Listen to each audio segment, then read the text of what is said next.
Working on my Kamala. Working on it. Hello, everybody. doing? Broadcasting to you live from the Orion spiral arm of the Milky Way galaxy, the solar system, planet Earth, North America, the United States of America, somewhere undisclosed. My name's Brian Engelman. That is Mike Bara, and this is strictly football on the Unhappy Hour. Eric Metcalf, and you're watching Unhappy Hour.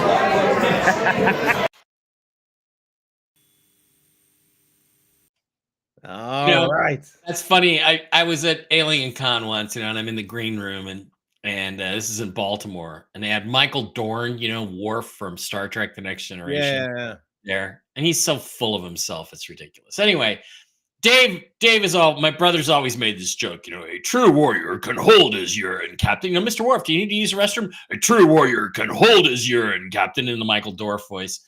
And I tried to get him to say that. And he's like, no, that's not dignified. I'm not doing that. And I'm like, fuck you. That's not dignified. Get over yourself, okay? You're a shit TV actor who got cast because he's black. Therefore, we can now have you as a Klingon because you're black. Because I guess all Klingons are black now. Anyway. Yeah. You got a lot more background story on that. I was never into that. I was more into like Quantum Leap and Doctor Who, like the timing. Yeah. Those ones. People act like Star Trek: The Next Generation is Star Trek. And I'm like, it bears no resemblance to Star Trek. You guys don't know what Star Trek is if that's what you think. Did you like the new batch of movies that came out for Star Trek? I watched. They were okay. I thought they were done pretty well. The first two were okay. After that, it went to shit. Star Trek Beyond was god awful, just god awful. And the problem now is that it's you can't start over again with that cast. They're too old. They're all in their 40s by now because it's taken so long to make these movies. And so it's kind of like that run is just over, and we just have what we have. And the thing about it is, I never felt like with Chris Pine, it's like I never saw him become Kirk. I never saw the guy that I knew from the original series. I had this guy who puts his ship above everything else. And how did that happen? And why doesn't he ever get involved in relationships on board the ship? And this guy did, just a lot of stuff. And so it's like, it was okay. It was okay. It was nice. It's like getting the band back together. It's you do the reunion show and somebody looks terrible. It was well cast. I mean, I can't imagine anybody being a better Dr. McCoy than Carl Urban was. He was fantastic. It felt like I was just watching Dr. McCoy, DeForest Kelly, but and Zach Quinto was okay. But it just didn't quite cut it for me. Well, let's get into what didn't quite cut it for me. I'm a Browns fan, so I mean, we can maybe start there because we were the Monday night game. We were the most recent game. So I'd suppose maybe we could start with that. I guess I have plenty of thoughts, but you're not the super Browns fan by any stretch. You're the Seahawks guy, but look, I mean, we were the most recent game that happened, and it was quite a night. Wondering if you had a chance to watch the game or the highlights, and what you had to think about this one is the Broncos. Somehow the Broncos improved to 8-5. They're better without Russell, and the Steelers are better with Russell. Go figure. Browns lose this one. 2 pick sixes from Jameis, 32-41. I don't know. What do you think about all this? Jameis giveth and Jameis taketh away. He's just like Geno Smith, and that he's not quite good enough. And he'll get you all excited because of his athleticism and his his talent, and he'll make this big throw, and then he'll make the critical mistake. And it was his 2 pick sixes that ended up costing the game. And you had a chance to win the game. It was interesting. It was a good battle. I did watch it. It was very enjoyable. And I think the growth of Bo Nix continues to be the story. And right now he might be my offensive rookie of the year. He looks really good. And again, how do you get to that situation? Well, first of all, they put a little bit better cast around him than they did around Russ.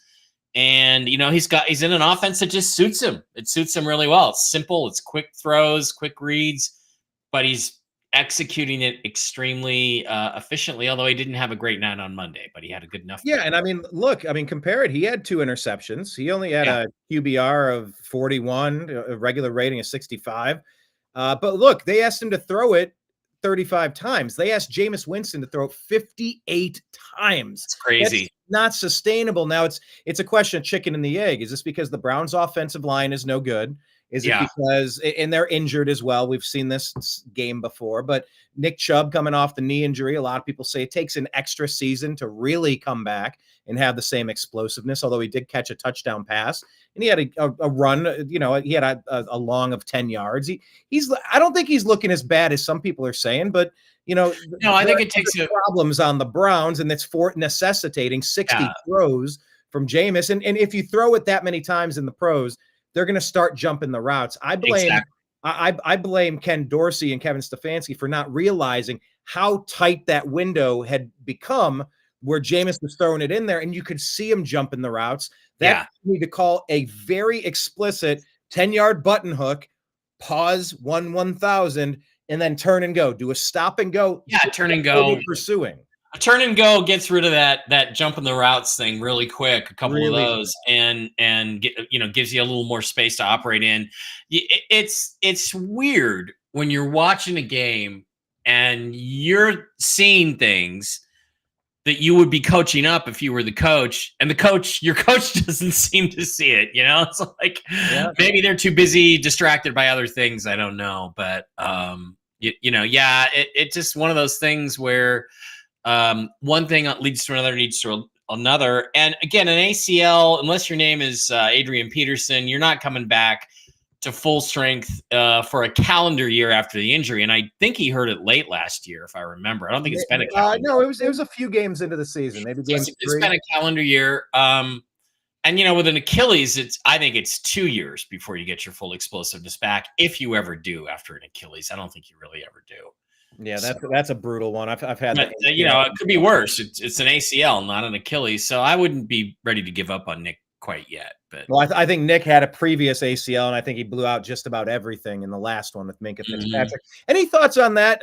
In ancillary story, I got a couple of comments about maybe Jameis being the guy, the bridge quarterback that we need because of the Deshaun Watson fiasco and the replacing Watson. But I liked how Jameis definitely came back after an interception, or the Broncos scored, and he came right back, right down the field. Jerry Jeudy had himself the best comeback game in NFL history, really. Were you surprised to see that out of wide receiver one? No, because guys are highly motivated. I mean, what was his long? He had a 70-yarder. I mean, guys are highly motivated to play against the team that got rid of him. It's a motivational thing. And no, I wasn't surprised see him have a great game because I know that he's capable of it, and he just didn't show it in Denver. But you got to be honest, both sides were correct. Denver should not have kept him around based on how he played and all the drops he had, and he came out and got his revenge. So unfortunately, he got his revenge in a losing effort. So it is a tough one. But then again, when you're basically down to a 1% chance of making the playoffs. At some point you want to be competitive and you want to be interesting and you want to be watchable, but you want to lose so you can get that high draft position. And I've reached this conclusion with my Browns, Mike. I'm curious what you would say as in your general manager hat on. With Nick Chubb having multiple knee injuries and being 29 years old and maybe lacking some explosiveness, I think we need to draft a running back in the first 3 rounds. I think if we're going to be drafting in the top 10, maybe the top 8, I think you need to draft a quarterback because you have the Watson albatross of that massive contract. I say sign Jameis to a 2-year to be a bridge quarterback and take a quarterback that Stefanski can groom along with Dorsey and really work with him and then unleash him in a year or two without the pressure. So I think the Browns in rounds 1, 2, and 3 should take an offensive lineman because that line has aged and injured. A running back and a quarterback. Do you think I'm missing the boat here? Do you think I don't? The only thing I would say is with running backs, you should take 2 of them in the overall draft. Like take another one on in the 6th or 7th round. Because you can still find really good ones in the 6th and 7th round. So go, don't just stop at 1. Go get 2. And I agree. And it's like sometimes you have to look at a draft and you have to say, well, the strength of this draft is on the offensive side of the ball. So. There's nothing wrong with spending 7 or 8 draft picks on one side of the ball if that's where the talent is, and then fill in your defensive pieces with cheap free agents, veteran free agents. I've never seen a team that really had the balls to do that, but I would. Yeah, I'd go get a quarterback if I was you guys. Yeah, Sure. and maybe if you have Jameis for an extra year or two, you extend it. I think Jameis has shown us enough. Obviously, some interceptions, but 500 yards passing. Mm-hmm. I mean, and by the way, he missed Judy on another 60-yarder by about 3 yards. Yeah. He had him, and it just a little overthrown. He could have been. Yeah, there was a missed ball up the middle that Russell Wilson would have completed, but yeah, Russell, the prettiest deep ball in the league, as you say. Okay, we're going to pivot to your Seahawks, but before we do, we're talking about, sometimes we're watching at home, but we can see more than the offensive coordinators are seeing. Did you watch the Buckeyes game? Any thoughts on? It's still football, not pro football, but it was a huge game, and Ryan Day shit the bed again. It's been 5 years since the Buckeyes have beaten that team up north. Luckily, this year's the first year of the 12-team round-robin playoffs. So the Buckeyes get a chance. We're going to host a game against Arizona State or somebody, and we have an equal chance. But I think if we don't win a national championship with Day, you got to move on from Day, and he's got 2 years left on his contract. But in that game, I was just going to ask you specifically, I saw a Michigan team that couldn't throw the ball, just no quarterback play. But most importantly, every time we threw it deep to all of these NFL caliber, you have Jackson Smith and Jigba on your Seahawks. You know that we're wide receiver university. Yeah. We're throwing it to NFL caliber first-round picks. Every time we throw it, Michigan can't do anything, so they wrap them up, pass interference.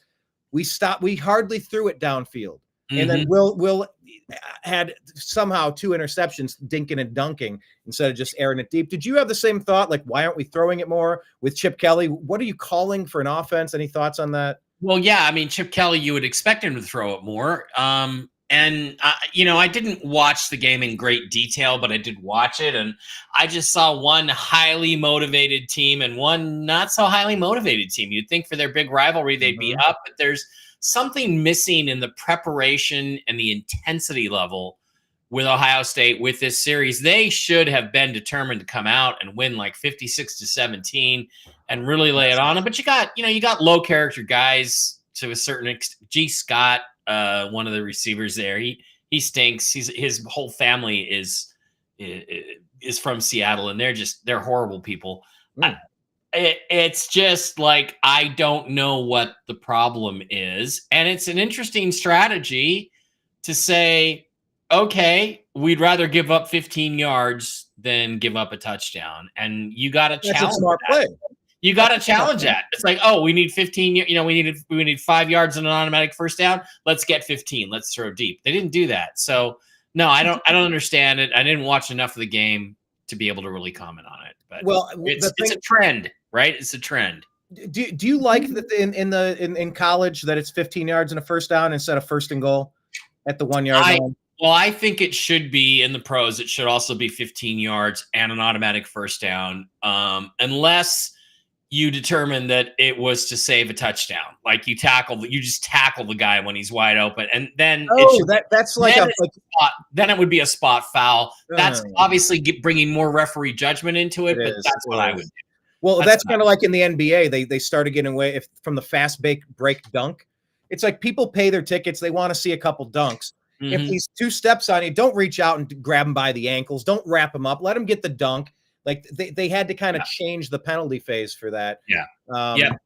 So I do like that rule. I think 15 yards and an automatic first down is sufficient on pass interference because, let's face it, in the NFL, they get, and I'm not joking here, I'm not exaggerating, I don't think 80 to 90% of the interference calls are wrong. They get them either backwards or they just aren't even interference. So to me, you give a guy a pass interference in the end zone, you're just giving them team a touchdown.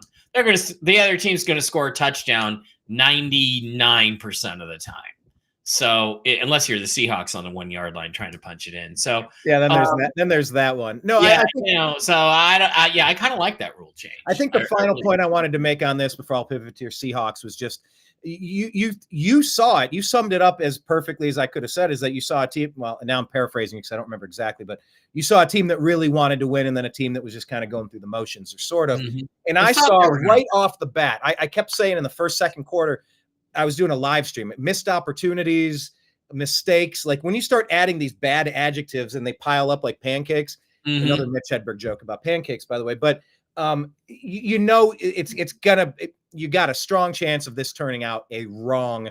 Well, yeah, I had finale. watched it intermittently, and I was doing some other stuff on Saturday, and then I came back. It was getting close to halftime, and it was 10-10, and I'm like, ooh, this should be a lot wider lead. This should be a bit, or 10, might have been 10-0, but I'm like, this is not a big enough lead. I remember thinking that. It was not. There needs to be separation in all of these rivalry games. You put the boot on the neck and you end it. You don't let teams like Oregon did to Washington. Oregon got Washington down, and they just kept pouring it on. So yeah, exactly. But what I saw was a team that was not. I picked it up in the first quarter. I saw Michigan pushing and rallying to the ball a second after the whistle. Yeah, I saw the Buckeyes easing up a second before the whistle. Yeah. I'm like, oh God, this is the exact opposite of how you want to conduct a game. That's right. And that's a coach that does not have his team sufficiently amped up to play. Okay, well, I kept saying final thing, but I got one more thing. Sufficiently organized. I said during the live stream, Ryan Day lost control of the team.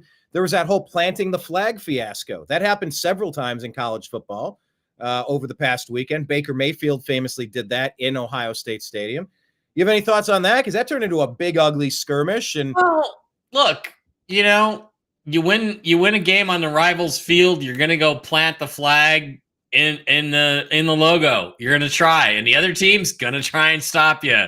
There you go. That's football. That's what makes it a masculine game. So good for. I don't have any problem with either side's conduct on that. I don't. Yeah, I'm glad it didn't get any more out of control. I know like several players got pepper sprayed, and I know photographer buddy Kenneth May, he was right there. I mean, he got hit and knocked around just trying to film, get his pictures and stuff. So, yeah, I think the pepper spray incident, as I heard it, there was somebody did something on the field that like was a police thing. They tried to steal something from somebody, and that's how the pepper spray thing started. And it was kind of accidental that the Michigan players got pepper sprayed, but who knows? We accidentally pepper sprayed you when you came to Columbus. Yeah, accidentally. Okay, let's talk about your favorite team's game. My goodness, look, you blink, and man, you guys are doing all right, and the 49ers are down. You got a shot in your division here. You're one game up on the 6-6 Arizona Cardinals, in part thanks to the defeat of the New York Football Jets, who fall to 3-9. I got that ticket up there. Pays me $700 if the Seahawks win the NFC West. So I'm still alive. I'm alive again. And a chance to get kind of a stranglehold on the division in Arizona this weekend playing the Cardinals. And guess who's going to that game? Guess who's road tripping up to Phoenix? Mike Bara and Dave Bara. We're going to be there. So if you hear about pepper sprays and a fight in the stands,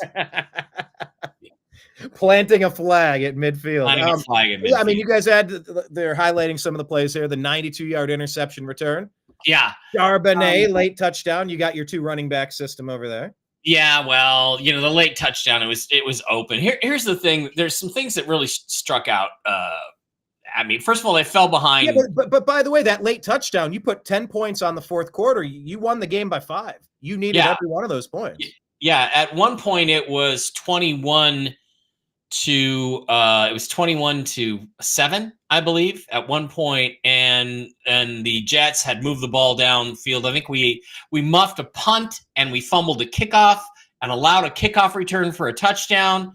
It was a special teams nightmare. It was a special teams disaster. They did cut Laviska Shenault, who was the kickoff returner, but they need to also cut D. Williams, who was the punt returner, who also fumbled the ball away. It was you just to have a game where you give up a kickoff return touchdown and fumble a punt away to the other team in your own end and fumble a kickoff. You don't usually win. So we were lucky, but it was interesting because, again, I'm a West Coast guy and I know how these games go on Eastern time zones at 10 a.m. And, West Coast teams typically will sleepwalk through the first half of a 10 a.m. game. Their body clocks aren't tuned up. They're not awake. Oh, we went out 2 days ahead of time. That's not enough time. What Pete Carroll used to do, actually, is he used to practice at 10 o'clock in the morning every week. Not just on the game week, for instance, where they were going to play a 10 a.m. game, but he would practice at 10 a.m. every day so that the team was always awake body clock wise, they were used to it at 10 in the morning. I don't think Mike McDonald does that. I don't know for a fact. I don't even know if they practice this week at 10 a.m. at all. But you think that's a pretty important part of preparation? It is huge. I have watched so many games like this where the Seahawks and other West Coast teams just sleepwalk through the first quarter and a half or two, first half and part of the third quarter. And then they come awake and they make a big comeback, and sometimes they win and sometimes they don't. But the Seahawks were lucky because they dug themselves a big hole by just making stupid mental mistake after stupid mental mistake, which is what happens in these games. And then, Aaron Rodgers gets a pass batted. Leonard Williams, who's been a monster these last 2 weeks, picks it up out of the air and runs 92 yards for a touchdown. And all of a sudden it's 21-14. Or I think Jason Myers missed the extra point, or 21-13 or something. Anyway, instead of 28-7. So if it's 28-7, it's game over, and it was 21-14. Seahawks were a better team. They played much better in the second half, which is, again, typical of a West Coast team playing on the East Coast at 10 o'clock in the morning. And honestly, I think it should be a rule. And if I were an NFL team owner, I would be pushing for the rule that West Coast teams never have to play at 10 a.m. There's just no reason for it. You'll have 8 or 9 games at 10 a.m., the 10 a.m. window, and then 1 or 2 or 3 in the afternoon. And I know why they do it, because they want to force everybody to watch their national game at 4 Eastern, right? But screw that. The 5 teams in the Western time zone have had to deal with this shiz for years. San Diego Chargers, LA Chargers. It's just not right, and it should stop. So having said that, sorry, go ahead. Oh, no, I was just going to jump in. I think you have a point, and I've been saying this for a long time. Let's switch sports to baseball. Why are the Cleveland Indians? Why does Cleveland have to host games in late March, April in the snow? What are we doing? Why can't we go on the West Coast and do the whole West Coast swing when the West Coast has decent weather? Then come over to the Midwest when the Midwest has the nice weather, blah, blah, blah. And then you figure it out for the playoff time. It's not rocket science. No, I saw this post that I guess the same couple, they were the ones that set every Major League Baseball schedule for every team for like 30 years in a row. Wow. So, why can't the West Coast teams play the 4 o'clock game? Because their fans aren't even awake. Now, I will say, I did enjoy living in Los Angeles. It's nice. I had to get used to it. I didn't like it at first, but I liked having to get up at 9. When I lived 9:20, I'd have my seat at 9:30. I'd have my drink by 9:35, and the game at 10. I'm done in the afternoon. I could check the second game out, have a nice long day, catch an Uber home. It's 4 o'clock. Yeah, I got a whole day ahead of me. For me, it was just the opposite. I couldn't stand waiting. I'd get up in the morning and I'm sitting around and there's no games on, and I got to wait until 1 o'clock in the afternoon before the first games come on. I hated that. It sucked. So I didn't like that. I like to get up. I used to go down to Sharky's Hermosa maybe and start my day at 10 in the morning and, watch the early games, and it was fun. So Sharky's was cool. I used to work down there. I took a business meeting there. I had some tacos. Fish tacos in the fucking world at Sharky's, whether it's Hermosa, Manhattan Beach, or the ones down in the OC. They're the best fucking fish tacos on the planet. Please, God, don't tell me they've changed them, because there is no better fish taco in the fucking world. Hey, we need to get sponsored by Sharky's. We do. Come on, Sharky's. Come on, Sharky's Hermosa specifically. So other than that, the defense is playing much better. They were able to kind of contain the Jets. The Jets didn't have any second half points. Aaron Rodgers just looks like he doesn't want to be out there. So we'll see what happens with his future, but I don't think he's back in New York. He's on a 3-9 team. He's actually one of the people that's rumored to maybe join the Cleveland Browns next year if we don't stick with Jameis. It's like, some of our roster's kind of good. Some of it's, I don't know. It's hard to get a gauge on who the Browns are. I wonder, are we the playoff team from last year, or are we the 3-9 team from this year? It's really interesting because I look at it and I'm like, geez, maybe if Aaron Rodgers, if he had Jackson Smith-Njigba and DK Metcalf and Tyler Lockett and Ken Walker to run the ball, and we got him a little bit better offensive line next year. I wonder if he could really, really do something with the Seahawks offense. But then I don't know. I don't know that that's really the problem. He's got Breece. He has Breece Hall. He has Breece Hall's not as good as Ken Walker. Garrett or whatever. What's his name? Their wide receiver is not as good as JSN or DK. He's incredibly good. Another Ohio State receiver. They also have Devontae Adams. Devontae hasn't done much of anything, and he's old, but he's like equivalent. I rate him I see him about the same in terms of productivity as Tyler Lockett at this point. It's like, it's been nice, but it looks like it's over. But here's the thing. They asked Leonard Williams about Aaron Rodgers, and he said, you know what he looked like? He looked like a 41-year-old guy who doesn't want to take a hit anymore. Maybe that's true. I mean, maybe that makes a lot of sense. Maybe it does. You're cashing those checks and you're on a 3-9 team. What are you going to risk it all for a 3-9 team for? Because you reach the point you'd rather keep losing and get a high draft pick to get better for next year. And then is he even going to be in the plans next year? Who knows? We'll see, but he's going to be a hot name bandied about for sure. Let's pivot to another team in that division with, where Aaron Rodgers used to play, the Packers. Let's kind of focus on that division there. Lions took care of business, 10 in a row now over the Bears. I mean, look, this was another potential trap game for the Lions. That this was way too close for way too long. But look, they put up they held off the Bears coming back, putting 13 points on the board. They just couldn't get it done at the final moment. Detroit improves to 11-1. Chicago drops to 4-8, Mike. Bears made it competitive. Caleb Williams can play. He needs, it was such a disservice to him to not bring in an offensive coach, a new head coach. When you're going to draft a quarterback, they should have maybe the problem is they couldn't find a good offensive mind to come in and take the job. Maybe nobody wanted it. I don't know. But, get him an offensive coach. He's going to be on his third system now, really, because he's on that's the Baker Mayfield strategy.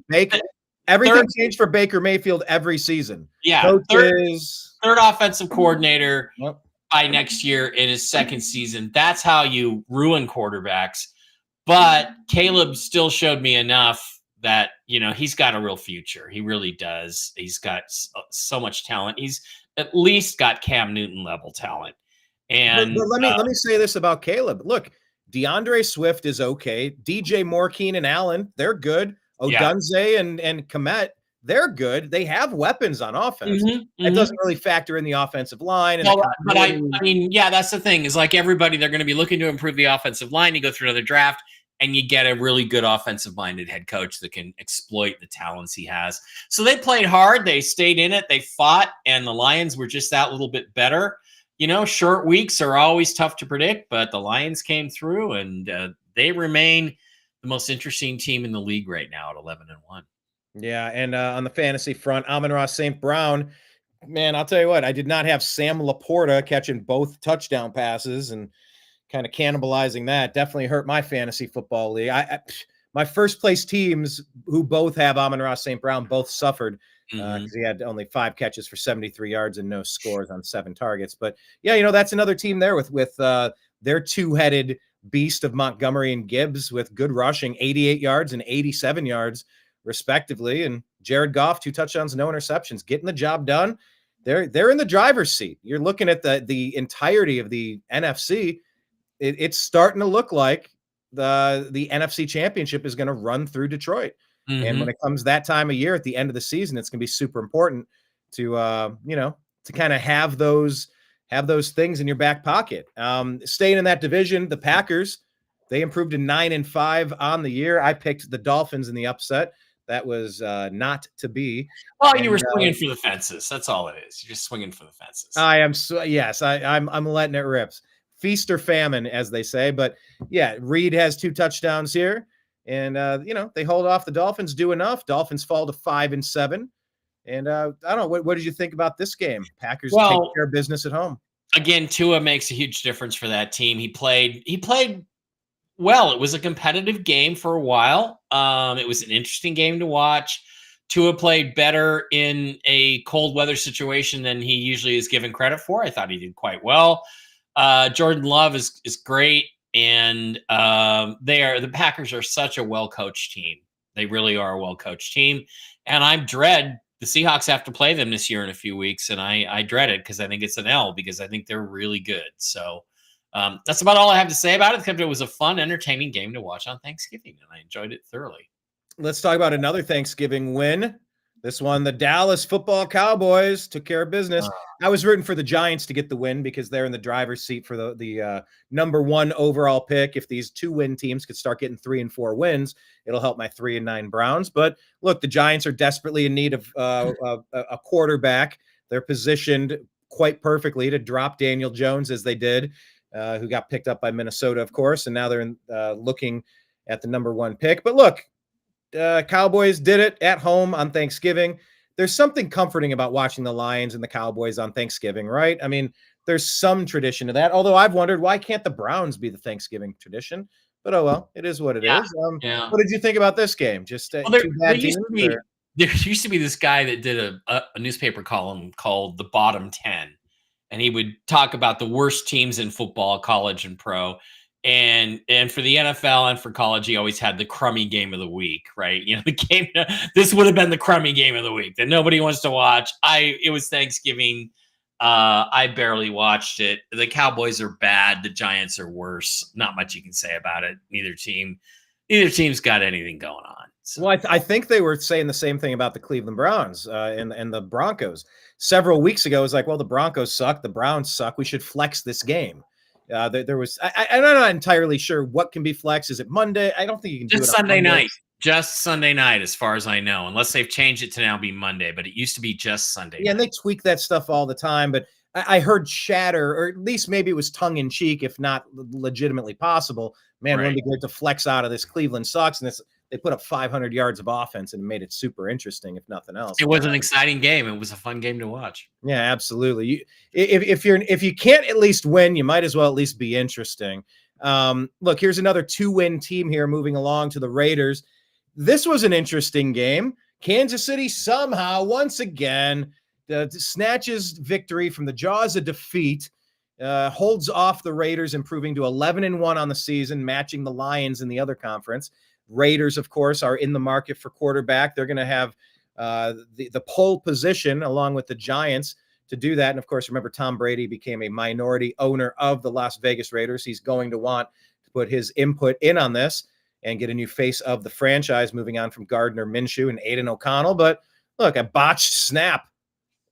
Chiefs win. Mike, what about this? Again, another week, another unlikely Chiefs victory. Was this one shady or was this one just lucky? Oh no, this game was fixed by the referees. New York called and fixed that game. I don't know why. I don't know if there was betting lines involved. I don't know what it was, but there's a bad snap. It was illegal procedure. Flag is thrown. The whistle is blown. Ref comes in signaling clearly illegal procedure, which it was. And then somehow they conference and decide, no, it wasn't illegal procedure. It was illegal formation, I think, which doesn't kill the play. And, oh, by the way, the Chiefs recovered the botched snap, so it's their ball and the game's over. And here's the problem. Once the whistle is blown, the play is dead. The reason the Chiefs recovered is because the Raiders all saw illegal procedure and stopped playing. Yeah. This was a ripoff of epic proportions. This was a ruling that came from New York, no question, to hand this game to the Chiefs exactly the way they were handed the Super Bowl against the Eagles 2 years ago in a game that should have been decided on the field by the players. So it's people who want to say the NFL's not fixed, sometimes, at the very least, sometimes fixed. People who want to say that the Chiefs are not favored, okay, you just got blown up. Anybody who believes this was a legitimate call by the referees, that there wasn't intervention by the league office or Vegas or both. Anybody who believes that also probably believes that Joe Biden got 81 million votes in 2020 and they were all legal, legitimate, living, breathing human beings. Okay? If you believe either one of those two things, you're a fucking idiot. That game was a ripoff. Here's a cup of Kool-Aid. Drink your Kool-Aid. Says Jim Jones. Yeah, I mean, it's just becoming ridiculous at this point. And the Dirty Dan Sorensen helmet-to-helmet hit clearly against Baker Mayfield and the Browns, against the Chiefs. That could have sent us to the AFC Championship game, completely changed the trajectory of how our last few years have gone. But the Chiefs get away with everything, and everybody playing the Chiefs ends up on the wrong side of things. It's like recounting votes a month after. Oh, look, we flipped 4 seats. Oh, did you? It's like we get in and run a full forensic audit for you in jail. Yeah, it's like Patrick Mahomes in his first 6 years having 22 interceptions overturned by the referees. Tom Brady had 16 overturned interceptions in 22 years. So, gee, you think there's a trend curve there? Yeah. Perhaps. I want to pivot to this game because you said something interesting. Do you have anything else to add on this game before I move? No, just that was the thing that stood out. And here's the thing: the blowback on Twitter X was so strong. Yes. That I do think. I mean, people are beginning to wake up and say, "Geez, at least some of these games appear to be fixed." Thank God, because some of them are. Not all of them, but some of them clearly are fixed. But that's what happened on Twitter X anyway, because we're talking about 81 million votes. When the propaganda and the lies and the cheating is obvious, look, it's like Who Wants to Be a Millionaire or whatever that game show. I want to go to the audience, and you ask 100 people in the audience, and they all press their button. You go to the wisdom of the audience. Oh, 87% of the people said it's choice B. Yeah, it would be 100 out of 1. Yeah, anybody who wasn't a Chiefs fan will tell you that game was fixed by the refs. When they cheat so obviously, 81 million, the Chiefs time and time again with the Chiefs, when they cheat so much that they lose they lose credibility of their audience. Right. They essentially doom themselves by trying to kill the goose that lays the golden eggs. They dip into the cheating bucket one time too many, and then they lose the entirety of the people. They've lost the trust. Because I think the NFL has decided after the Tom Brady era that you need to have a GOAT. That helps market the game. That's awful. And they decided his first year as a player that Patrick Mahomes was going to be the next GOAT because he's half black. So we can have a black goat, not a white goat. And that's all woke. And we love that. And I think that's literally what's going on, which is a shame because in many ways it robs Mahomes and the Chiefs of the credibility that they really should have. Yeah, because they're very talented. They're very well. They would have won still 2 or 3 Super Bowls, just not 4 or 5 or whatever it is. Yeah. I would definitely disagree with that. If there's an edict coming in from the league offices that they need a GOAT and that it all has to be about one player, God, that sucks. You got so many. I believe that is Roger Goodell's secret plan is what's going on. It might be, but it doesn't mean that it's a good one. I mean, if it's money making only, you can look at that and kind of analyze it, but you got to spread around for the competitiveness of the league. There are franchises that are struggling, that are. It gets harder and harder to spend $300 to go see a shitty team perform like crap and keep spending money on merchandise. You got to mix around some of the festivities, at least by not pressing your finger on the scales of justice to kind of have your own puppet string outcome. Which is being done. And look, I'm a Seahawks fan. Super Bowl 40, Super Bowl XL in Detroit. That was the first time I realized that the NFL would fix a game if it served their purposes. And that doesn't mean every game is fixed, but unfortunately some of them are. Yeah. Let me pivot because I'll go to the Jaguars game here. Jaguars lose 20-23. Texans barely peel this one out. They knock out Trevor Lawrence. And you said something very interesting about the end of the Chiefs game with the Raiders, that they blew the whistle, which means the play's dead. It's dead. You can't allow the result of the play that was blown dead because it never happened. Because it was blown dead. Instantly ended. Yes. Instantly ended. There is no result of a play because you blew the play dead. The players on the Raiders let up because there was no play. I want to talk about quarterbacks and defenders who let up, Mike. Now we're having a debate about hitting defenseless players, but it's only quarterbacks. Nick Chubb had his knee blown out on a play that if Minkah Fitzpatrick of the Pittsburgh Steelers did this diving headfirst to blow out a knee of a player at Pittsburgh Steelers practice, they would have called a code red like A Few Good Men, and they would have ended Minkah Fitzpatrick for doing something like that to one of their brothers. But they allow it in the NFL on a non-football play to dive at somebody's knee while they're already being held up to blow it in the opposite direction.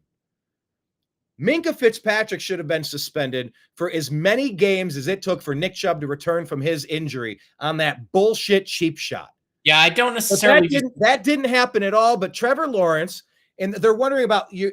They're faking the quarterback slide. You saw Mahomes do it. You've seen a lot of quarterbacks do it. Right. They fake the slide, so the defender then lets up, and then they continue running.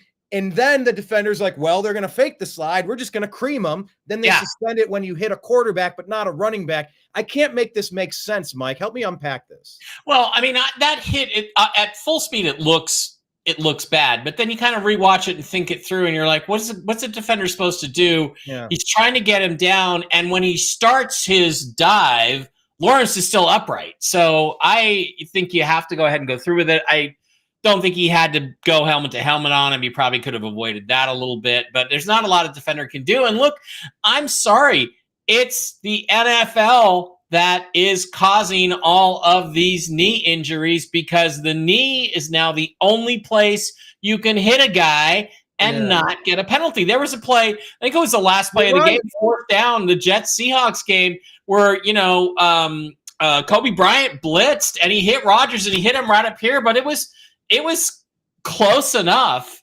to what they're calling this year as roughing the passer that they could have called roughing the passer on that. I mean, in the NFL of 5 or 10 years ago, it would never have been roughing the passer, but in today's pussy-ass NFL, it could have been, and the Seahawks got lucky they didn't call that on that particular play, but it's because you can't hit anybody high anymore. And frankly, I think if you don't want the knee injuries, bring back the high hits, bring back the blindside blocks, bring back the stuff that makes football a man's game. I'm sorry.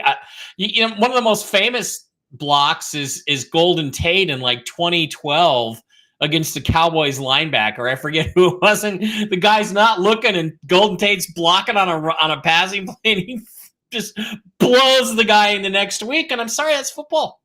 When I played football, that's football. They told me, keep your head on a swivel, or you're going to get obliterated. It was Chad. What was the linebacker? White guy. Chad somebody. I forget. I'll look it up. I'll look for it and we'll share it. But, that this is a consequence of not allowing high hits and not allowing guys, when you're a defensive back and you're throwing yourself at the ball carrier, which is legal, where's your head supposed to go? And I understand protecting quarterbacks. I think it's a good idea because they're the stars of the game. But the low hits are a consequence of the way the game's officiated now. It's the only way you can take somebody down. So that's maybe the effect of unintended consequences then. Maybe they have player safety in mind, which is a good thing. I'm not look, I played the game. There's nothing I hated more than someone that would dive at my knees. Yeah. I would literally have people dive at my knees. And if I had to jump back and scoop my feet out and land on the guy, I'll tell you what, I might be landing with a hand like this, jabbing into the neck, trying to really harm the person that tried to blow my damn knee out. Block me. Here's my chest. Here's the game of football. Block me. You don't want me to go where they're going? Block me. You dive at my knee, you're trying to end me, and now you got me. Now you got a different version of me because let me show you the play that I'm talking about here. Let me do this, Mike. One reminder. When we do the plays, keep them muted because we got flagged for some copyright because we're listening to the broadcast and it's loaded in. But here, let me full screen. There we go. So, this is a play that should still be legal in the NFL, and it's actually it's not. There we go. All right. No volume. All right. So Golden Tate. and Russ is going to run, and Golden Tate blows up Sean Lee. That's a football play. That's a football play. That's a great play. That's a great play. Head on a swivel. He hit him in the chest. As far as I could tell, it seemed to be the chest. He did hit. He hit him right in the chest. And I don't want helmet to helmet as much as possible. I don't want helmet to helmet. I think he punctured a lung and a knock. Now watch this. Just like you better be looking out. That's football. That's football. Whoops. You say it one more time. Yeah, I mean that was just kind of a shiver. It was a double hand forearm shiver into the. I mean maybe the crown of his helmet got. That's a football play. It was like this to his chest. The way they teach you to block, not grabbing, just actually blocking a guy, and it's like that ought to be legal. And he got fined $21,860 for that. That's a nice even number, isn't it? Yeah. Well, yeah. Anyway, it's just it brings up a lot of questions. Trevor Lawrence now he's injured. But what I'm saying is, if you take that play out of the game, then the only option for a small guy like Golden Tate to block Sean Lee, who's a much bigger guy, would have been for him to go low. Try to cut block him. And when you do that, you risk hitting somebody's knee. You do. I can't stand what would you rather do? Have somebody go chest to chest with you or go for your knee? So that's the situation. Yeah, I know. But they'll protect the quarterback. They won't protect the running back. I got a big problem with that. Let me ask you a question real quick, interrupting with breaking news. What do you know about Jalen Darden? Used to be a Brown? I guess what's happening here? Yeah, played for the Browns out of North Texas. Don't know anything about him? Drafted by the Buccaneers in the 4th round of the 2021 NFL draft. Because the Seahawks just picked him up to get rid of the guys we were talking about earlier in the kick return game. So okay. All right. Well, yeah, I mean Darden, he's been around for a while and he hasn't quite been able to solidify a position. The one thing they're saying here is he hasn't muffed a punt or a kickoff or fumbled a kickoff return in 115 chances. So I think the Seahawks are going, we don't care if you only get 8 yards, just don't fumble the fucking ball. Yeah, just don't mess up. Yeah. We'll take a bunch of singles and walks. Just don't give me the strikeouts. Well, anyway, back to this game. Darden had a lot of potential. Darden was talked up. Darden was a darling of the camp, and Darden this and Darden that. Darden never really panned out into much. I know the name. I know the name a lot more than I know. Well, that's good enough. I was just curious if you knew anything about it. Yeah, you had me pulling up like, oh, geez, did something just happen? Was he just executed outside of a hotel in New York? No, that's the healthcare guy. In an Antifa riot, yeah, that whole story as well. Okay, but talk about this game real quick with the Houston Texans. I mean, they're not looking great, but they get the win, and they're still in the hunt here and a good position for the playoffs. The hit was decisive. It took Trevor Lawrence out of the game. That was decisive. The Texans are still not playing very well. The Jaguars, to their credit, played hard. They're an inferior team. They played hard. They stuck with it. They tried. They almost pulled it off. Houston was just that little bit better. And that, to me, that's all it comes down to. I just think the story here is that the Texans are just not playing up to last year's standards, and the quarterback is struggling a little bit. I still have absolute faith that CJ Stroud is a future Hall of Famer. But they've had some injuries on the offense, and some of their guys are not 100% that are playing. And it's just, one of those things. It's a tough year for Houston. They're not quite the club that they were last year. But, it's a tough year for Jacksonville. Yeah, I mean, look, Jacksonville, the Giants, and the Raiders, they're all 2-win teams. Yeah, I mean, as it stands now, I just checked the mock drafts, the Pro Football Network mock draft simulators. It stands now, they have the number 1 pick. So if you have the number 1 pick, let me ask you, Miss, put your GM hat on. Are you taking Travis Hunter, probably the Heisman winner, the superstar, all around offensive player? Or are you taking Cam Ward or Shadur Sanders, a quarterback, and moving on from Trevor Lawrence? What are you doing? I mean, Trevor's got money left on his contract. I don't have it in front of me, but I think they just extended him. Was it last offseason? Yeah. They recently extended him from his rookie deal. I will look at his cap number. So, and it kind of comes down to yeah, a lot of the nuances about contracts and how much is fully guaranteed, and if you have to be on the roster by a certain date and the cap hit, whatever. I mean, Jacksonville believes in Trevor Lawrence. He hasn't really ever lived up to the hype. When he played the Buckeyes in the playoffs, I'll tell you what, I was not impressed with Trevor Lawrence. The Buckeyes should have won that game. That was a coulda, woulda, shoulda moment for sure. I didn't think he was all that impressive, but like he had the pedigree. He had the look of the quarterback. He had they won, they got it done, but I don't know. I mean, okay, so they could trade Trevor Lawrence in 2025 in the offseason, and they would only get hit with $13 million in dead cap. They would still have $46 million left to spend, the Jaguars would. And they could also trade him with a post 6-1 designation, and they would actually save $9 million under the cap, $9.5 million. So Trevor Lawrence is tradable in the next offseason. And so, I mean, they have to be seriously asking that question. There's two quarterbacks. Who's in Cameron Ward and Shooter Sanders are the top two. Cameron Ward and Shooter Sanders. Yeah, I'm just trying to. I don't have that in front of me, but like, who else is in that top tier of quarterbacks? Like, there's going to be maybe that's tier one. How many? Yeah, tier two. And there's Jalen Milroe, who in this particular draft, he fell to the Seahawks at 20, so I took him. I really don't think he's going to be there. And then there's guys like Quinn Ewers from Texas, and also the Georgia quarterback Eckers or whatever his name is. So. Yeah, I think that they're going to have to do some soul searching in Jacksonville and figure out who they want to be. I don't know. I mean, now you got Trevor injured, and he hasn't been playing all that well anyway. You had Trevor for 3 years. He hasn't quite done it. He's now getting injured. He's got a concussion, and you can trade him and still have cap space. I'm trading Trevor Lawrence and taking Shooter Sanders or whoever the top quarterback is. That's what I'm doing. I don't know about you, but that's what I'm doing if I'm the Jags. Hey, I mean, those three worst teams, they all have quarterback issues, but one of them has a guy to the Seahawks, actually. I mean, you got some draft capitals. I'd make the call. I mean, I'm sure they're fielding offers. The season's not even done, but they'll listen. Well, Seahawks. Because a lot of times I've done this in fantasy football. It takes weeks or months to set up the groundwork, the scaffolding of a trade.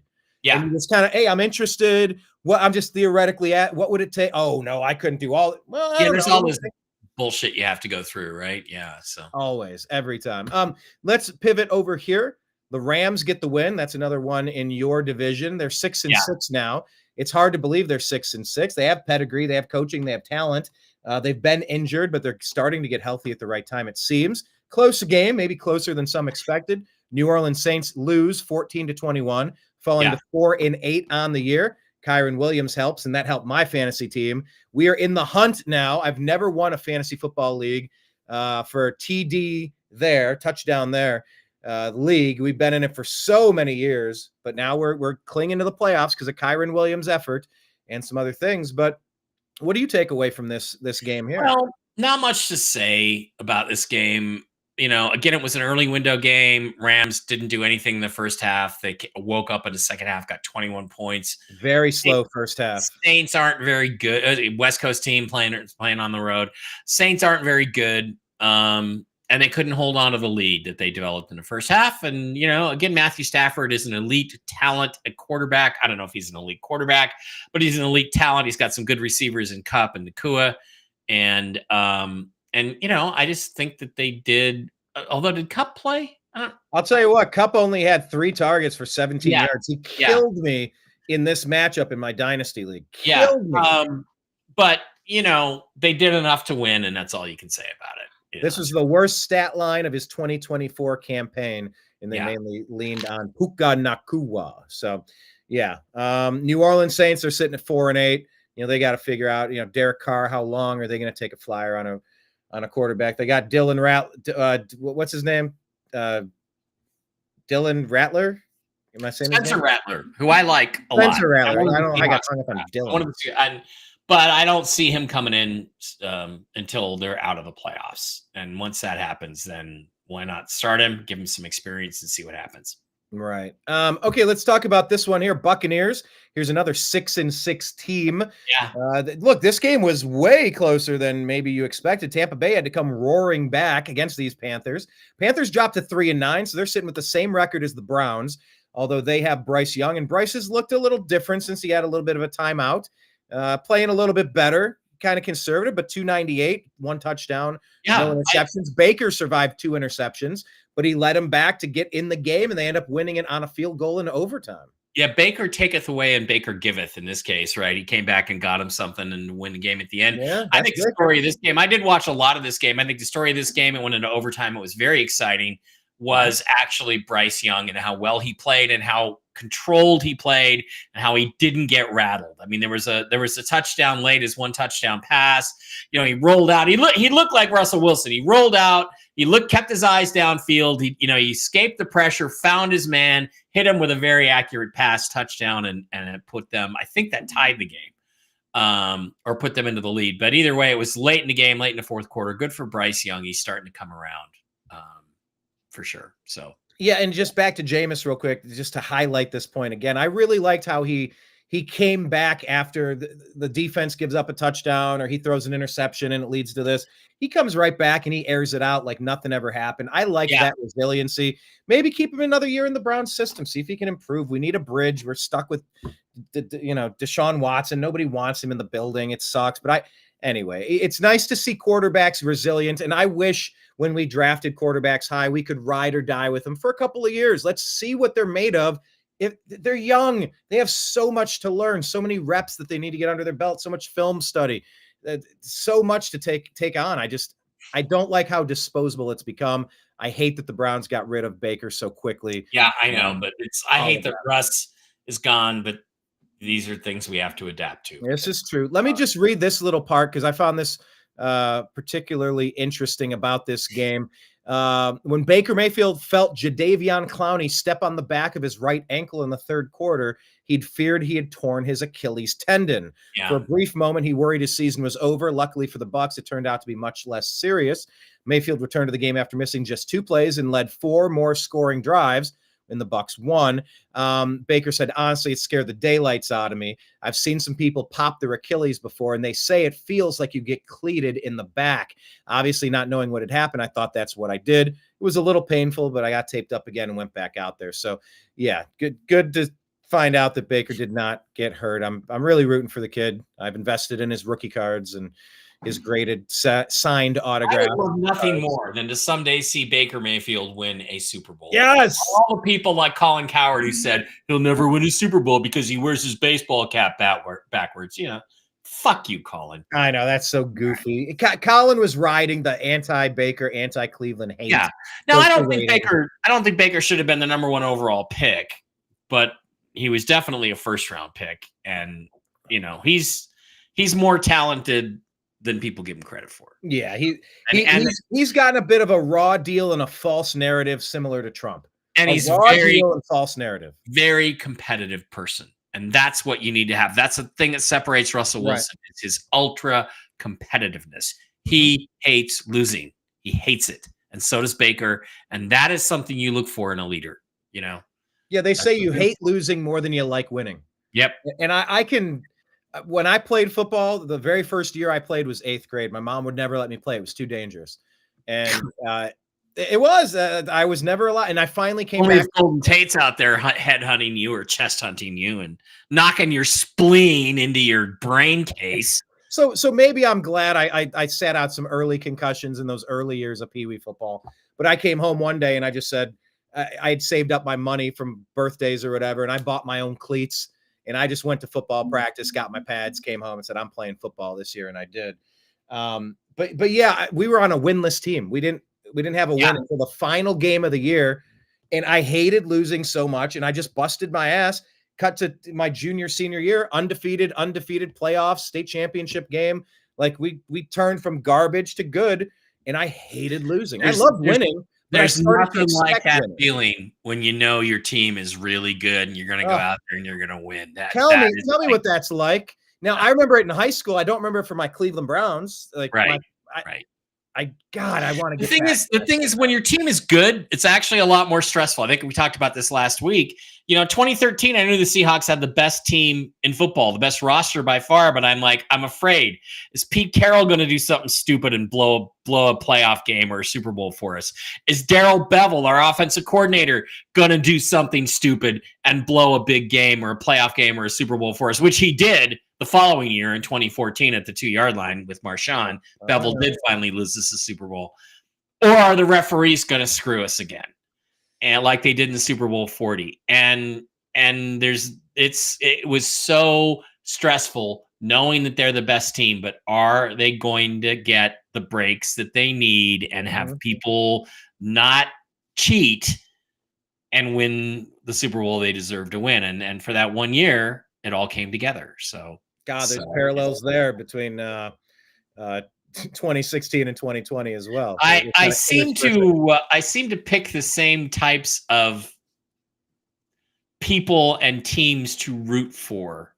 It's interesting. It's like, I'm a Seahawks fan, I was a Trump supporter. My favorite NBA player was Tom Chambers. You may not know who that was, but he was a fantastic Phoenix Suns, Seattle Supersonics before Phoenix Suns, and should have stayed a Sonic, and had all this prejudice against him in Seattle. And mostly because the reporters were all jealous that he banged so many different hot girls. And Paul Tracy was my favorite IndyCar driver. He got the Indy 500 stolen from him. And Jimmy Connors. Jimmy Connor, not the underdog, but just the guys who were maligned. Fuck you attitude, So the maligned. The maligned, yeah. That's the phrase we'll go with, the maligned. Well, look, the Eagles maligned the Ravens. I'm not using that properly, but screw it. They're the Ravens. They can go to hell. They stole my team in 1995. I'll never forget them for that. That's right. Fuck dirty rat birds, I call them. They're not Ravens. They're dirty rat birds. Eagles clipped their wings 24-19. I mean, look, this is a potential matchup of the Super Bowl. Maybe the Ravens don't have what it takes this year. Ravens aren't going to be there. Yeah, it's not going to be because the Ravens. But you never know. You get to the playoffs, and it's just you got to get hot for 4 games in a row. Again, Saquon Barkley is my MVP at this stage of the season, unless something happens. He's the MVP. The physical dominance of that game. I didn't think the Eagles could keep it going the way they were going, and Jim gave us the advice that everything favored, all the statistics, favored, all the betting tips favored the Ravens. He had a great parlay going, but he took the Ravens, and it sadly ended for him in this game. Jalen Hurts played well. They're a physical team. They're very good. They're just playing great football. And I tell you what, that Lions-Eagles NFC Championship game is going to be an exciting game to watch because those are two really good teams. And they just showed, the Ravens had their hot streak. They won 5 out of 6, something like that. They got their butt handed to them. They got shown, shown the door in that game. Well, let me bring this up. We're talking about the Eagles. I just want to reference something kind of fun that happened here. I was watching that Monday night game against the Broncos, and former Eagle Jason Kelsey, they were doing a segment, and he was walking around the tailgate wearing a Broncos jersey. And so I jump on the Unhappy Hour. Make sure you're following us at the Unhappy Hour _ on X. Make sure you're following Strictly Football at TNAM Football. Make sure you're following Mike Bara. What is it, Mike? At Mike Bara 333. It is at seahawkboymikeb. Capital S, capital B, capital M, capital B. At seahawkboymikeb. There you go. At seahawkboymikeb. So I'm watching Jason Kelsey, this Eagles legend, brother of the other Kelsey. we'll call him the other Kelsey, Travis Kelsey. Okay. They both grew up outside of Cleveland, just like me, right? On the outskirts of Cleveland. And the Denver Broncos have a special place in infamy. This is not just a regular lineup. This is not just a regular game. Denver Broncos kept the Cleveland Browns out of 2 straight Super Bowls that we could have won. And I don't know how Kelsey could have worn a Broncos jersey. So I fire off something on X, and I say, why is Jason Kelsey wearing Broncos gear? He's from Cleveland.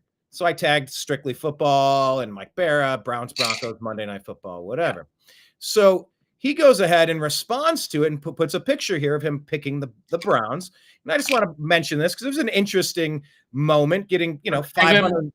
Let's give him props for responding and explaining, but go ahead. Yeah. Yeah, absolutely. And it got 540,000 views in just a couple of days, most of it in the first 2 days. But Kelsey responds, he goes, look, every tailgate I go into Monday Night Football, I wear a jersey honoring a former great of the home team. For the Jets, I wore Abdul Salam's jersey to honor him after his passing as one of the great members of the Sack Exchange. For the Steelers game, I wore my friend and desk mate Ryan Clark's jersey. For the Chiefs, I wanted to honor Abner Hayes and his contributions to the game in many ways. And tonight, I wore Tom Nayland's jersey as one of the legendary centers of the game and a guy who I personally looked up to and watched when learning the position as an undersized center. I like honoring great players of this league while venturing into the tailgates of teams' fans. But I told everyone in the tailgate I was rooting for the Browns, and when we were making our picks for who was going to win the game, I said I can't bring myself to pick against my hometown team, and I picked the Browns solely because of that. So it was kind of a fun interaction there with Jason. Yeah, nice that he responded to you and explained it, and I think explained it well. So, he explained it very well. And Tom Nayland was a really good football player, very underrated player for the Broncos in the 80s. Really good football player. Yeah, and I thought it was really neat that it happened, and I came up with this idea. So this is some of the merch that we have for the Unhappy Hour, wooden coasters etched. But I said, how about this? Maybe we take like an Ohio-shaped patch, and anytime he goes to another team's place, get him a jersey, but sew an Ohio patch near the heart, and just do half and half, where it's half Eagles, half Cleveland Browns, and just go, yeah, I'm here in Dallas, but I'm an Eagle fan for life. Like, I'm an Ohio kid, but I'm an Eagle forever. That's where my heart is. So I propose maybe there's your compromise, Jason. Yeah. If you're watching Jason Kelsey, we'll have Brian make these patches up and send them to you and you can have your wife sew them on, right? I think he's married, right? Have your wife sew them on.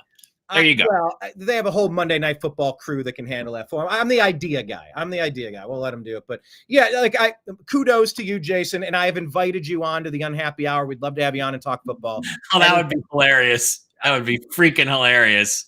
And look, I think it helps that I wasn't a dick.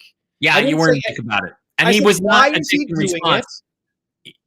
And I'm not familiar. I don't watch every Monday Night Football game. And I was making dinner, half watching his segment. I half watched it. Yeah. And he took the time to explain. That was well done. That was like a positive interaction, as Americans are supposed to do on social media. William Shatner responded to me once, and it was a thrill. Oh, that was nice. I had Shannon Sharp. I know he's another sports guy. It was when Art Modell died, and I fired something off, and Shannon said something nice about Art, and I'm like, yeah, I can never feel any empathy for Art Modell. He stole my team in '95. I wasn't a super dick, but I was passionate. You were dickish, yeah. Well, he stole my team. That's not. I have a right to say what happened. That was bullshit. Yeah, the NFL should have never allowed it. Modell should have never. Anyway, but and Shannon clapped back at me, and he defended his guy because he played for him. He was the owner, and they brought him a championship or two, and but it was a normal interaction. I didn't say, "Hey, fuck face." Blah blah blah. It's amazing what you can get accomplished if you don't come out firing. I have a tendency to do that. So you're right. Maybe I should learn to be a little more, little calmer. Well, you never know when they're going to respond to you. I got into a really, really bad interaction with former Fox News reporter Lori Dew once, but her position was ridiculous. She took a ridiculous position on the Second Amendment, and I said, "I liked you, but I thought you made more sense when you were drinking." And so she said, "Fuck you."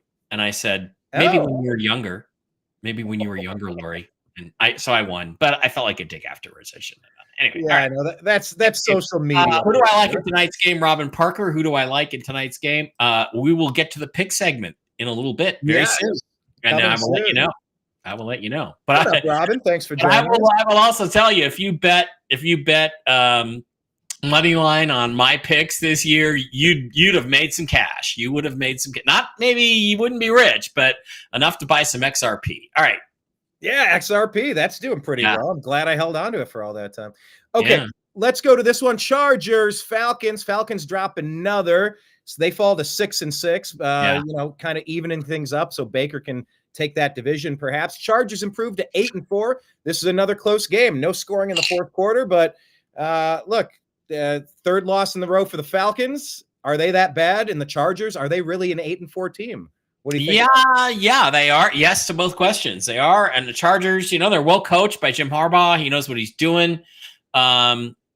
I think a lot of the criticisms of Justin Herbert are fair, but yet he played well enough for them to win this game. And Kirk Cousins, 4 interceptions. Kirk, what are you doing? You are the veteran. If you want to keep your job and maybe he doesn't care. He's got a lot of guarantees in his contract. And he's made more money than God. He's probably made more money than any other football player ever in history. I'm going to look that one up. Go ahead. Yeah, we need to look that up. But anyway, probably over the cap would know. But, you got Michael Penix breathing down your neck. And if you want to hold him off, I would say play better, Kirk, and make better decisions because he did not do well in that game. According to this AI overview, Aaron Rodgers has the highest cumulative earnings, over $380 million. Other quarterbacks over 300 in their career include Matt Stafford, Tom Brady, Matt Ryan, and your boy Russell Wilson. So how about that? And Justin Herbert just signed a 5-year $262. So they don't usually end up with all that money. Usually the contract ends before that. But all right, well, good for you, Kirk. But still, Kirk Cousins is. You have Kirk Cousins as your quarterback to avoid 4 interception games. That's why you have him. You're not looking for that. So is it Michael Penix time? Is it time to see what he can do? Or no, it's not because they're still in contention. But they're leading their division. They're because they have the 2 tiebreaker wins over Tampa head to head. They're 6. You got to look over your shoulder. You got to be looking over your shoulder, Kirk. Look over your shoulder. It's a light division there, but yeah. As Paul Brady once said, look into that dark space that you're afraid to look at, and you'll see me staring back at you. That's Michael Penix. So Michael Penix is Muad'Dib. You got to be careful, Kirk. No more 4 interception games. Yeah, well, Bijan Robinson showing up with a decent game. Not a lot of rushing. No, such a good runner though, and Alger, they make a good pair. Oh, yeah, they have some pieces in Atlanta. They do. So good for them. Yeah, absolutely. Okay, what about this one here? This is an interconference game, and look, I don't know if would you say Joe Burrow's playing a fantastic season and he's just being let down by his team? Because they're 4-8, but he's having a nice statistical year. Steelers somehow are 9-3. Make sense. Hanging 44 points on the board. Steelers do not usually score 44. No, Joe Burrow is one of the top 5 quarterbacks in this league. There's no question about it. If he was offered in a trade, I'd take him in a flash. The team around him is simply not that good. And they just gave away too many games early in the season that they probably should have won.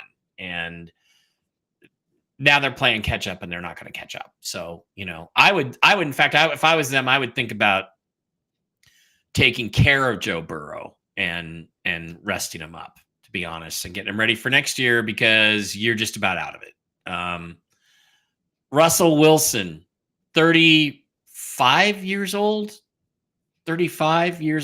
whatever Russ is at this point. How many yards? Go down to the 414 yards, 3 414 yards, but go all the way down to his full stats. There we go. Yeah. 29 of 38. 29 of 38, 414 yards, 11-yard average, 3 touchdowns, 1 interception. And by the way, the interception, what happened is the receiver actually slipped and got thrown to the ground by the defender, and the ball went right to the defender who returned it for a pick 6.